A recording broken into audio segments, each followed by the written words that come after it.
Jésus enseigne à ses disciples que nul ne peut servir à la fois Dieu et l'argent. Pour expliquer les dangers des richesses contre lesquels la loi et les prophètes mettaient déjà en garde, il leur raconte deux histoires.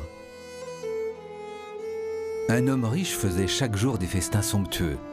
Un pauvre nommé Lazare était couché devant le portail, couvert de plaies. Il aurait bien voulu se rassasier de ce qui tombait de la table du riche, mais c'était plutôt les chiens qui venaient lécher ses plaies. Or le pauvre mourut, et les anges l'emportèrent auprès d'Abraham. Le riche mourut aussi, et on l'enterra. Au séjour des morts, il était en proie à la torture. Il vit de loin Abraham avec Lazare tout près de lui.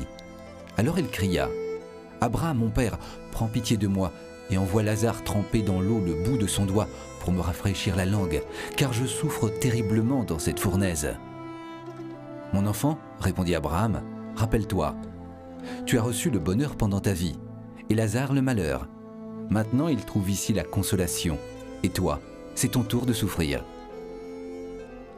Le riche répliqua « Je te prie d'envoyer Lazare dans la maison de mon père, j'ai 5 frères, qu'ils les avertissent pour qu'ils ne viennent pas eux aussi dans ce lieu de torture. » Abraham lui dit « Ils ont Moïse et les prophètes, qu'ils les écoutent. »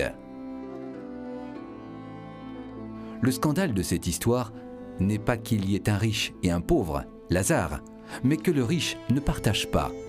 Car la vraie richesse n'est pas celle qu'on possède, mais celle qu'on donne. Car elle unit celui qui donne et celui qui reçoit. Jésus dit encore, il est plus facile à un chameau de passer par un trou d'aiguille qu'à un riche d'entrer dans le royaume des cieux. Son dialogue avec un jeune homme riche illustre cette vérité. « Maître, que dois-je faire de bon pour avoir la vie éternelle ?» lui demande le jeune homme riche.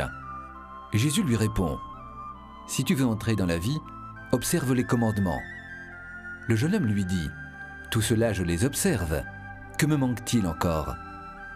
Jésus lui répond « Si tu veux être parfait, va, vends ce que tu possèdes, donne-le aux pauvres, suis-moi, et tu auras un trésor dans les cieux. »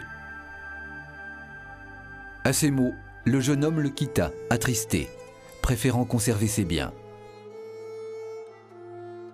Pour Jésus, l'argent est un maître impitoyable qui étouffe la parole de l'Évangile.